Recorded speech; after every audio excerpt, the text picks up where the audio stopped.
This is Dili, the capital of East Timor, and conceivably one of the remotest and least known population centers in the world.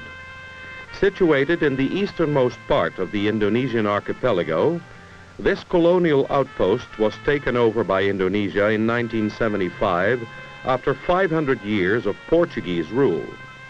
This led to a bitter guerrilla war lasting 2 years and victimizing, as usual, the civilian population.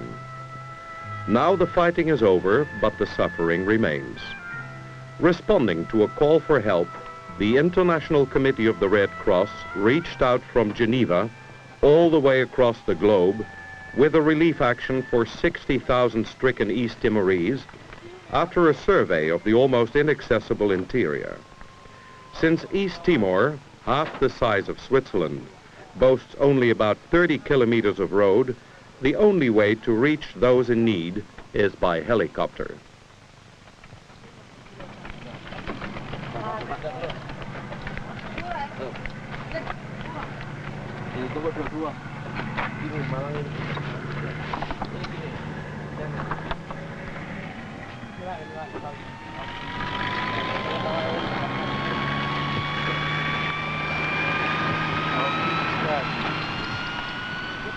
In close cooperation with the Indonesian Red Cross, this relief action was started in October 1979 with an initial budget of about $800,000, a sizable portion of which was earmarked for unavoidable helicopter charters. 7 resettlement centers in the mountainous interior were designated as priority relief target areas. The story is always the same. People living at the lowest subsistence levels, displaced by war, robbed of their primary needs and falling victim to hunger and disease. The survey had shown that basic foodstuffs, anti-malaria and anti-tuberculosis drugs, plus intensive multivitamin treatment would make the difference between death and survival for tens of thousands of East Timorese.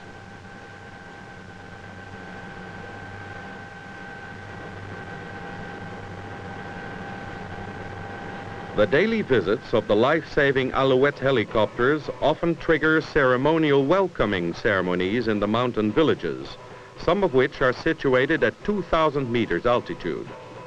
The ICRC put in 1 full-time doctor and 1 relief expert, the Indonesian Red Cross 9 physicians and 11 paramedical assistants, plus scores of helpers and handlers.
Daily rations of green beans, maize or rice, vegetable oil and powdered milk are distributed to all.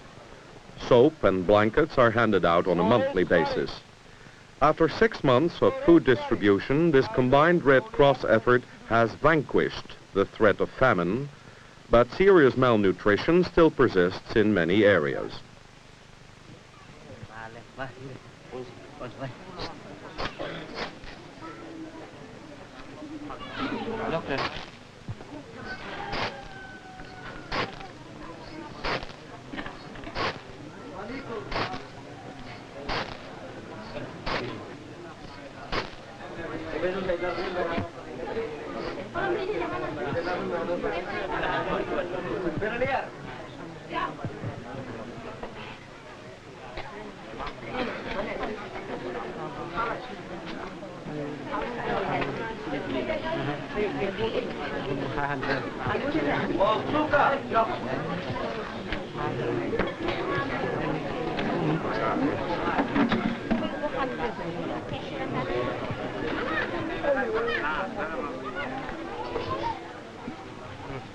Among the relief supplies, clothing, collected in other Indonesian islands, is also airlifted to the mountainous interior of remote East Timor.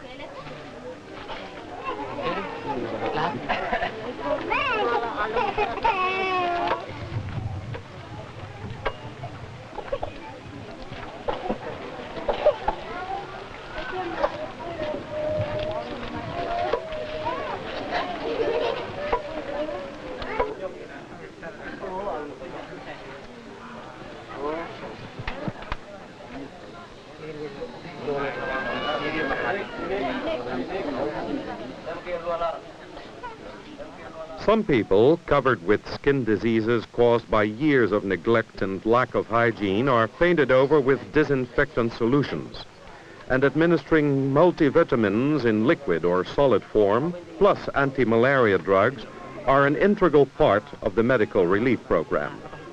The so-called red card cases receive even more intensive medical care, up to and including intravenous feeding. Fortunately, those cases have now become very rare.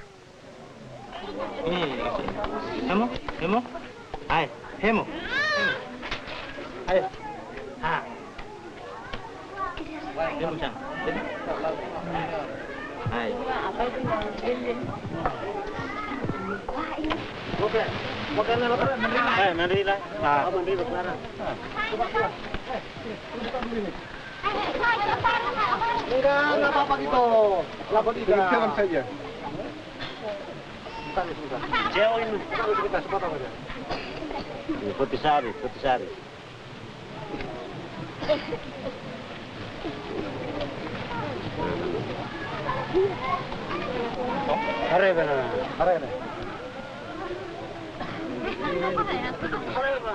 As the feeding program takes hold, perimetric measurement of the upper arm gives a better indication of progress than the weighing scale, since edema may result in an unhealthy gain of weight. Abdominal checks can confirm edema or reveal swollen spleens, a well-known telltale sign of chronic malaria.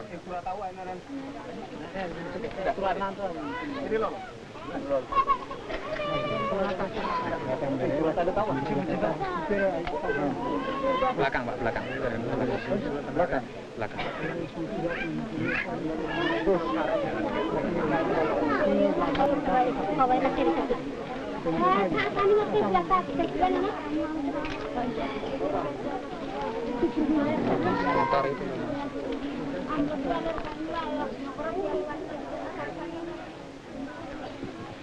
Emmanuel? Okay, chap. Yeah. Chap, Emmanuel? Chap. Chap. 10 years old. 10 years old. He's 10 years old, and 15 days ago he was dying, completely dying. And with Dr. Kuhn here, we said he's finished. How did you manage to save his life, Dr. Grelletti and Dr. Kuhn?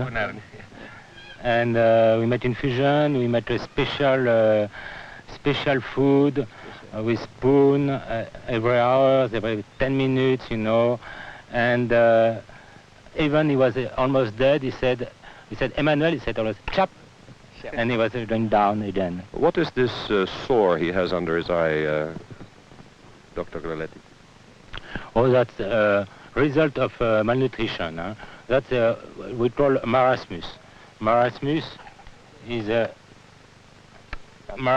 is like old people, and children looks like they have 80 years old. And Kwashiorkor is different; they are more edema. But marasmus is exactly this picture. And eyes are still moving, they are still clever, but they are like there are no more muscles, no more skin, and what we call marasmus. All this will come back to normal? Denutrition. Yes, yes.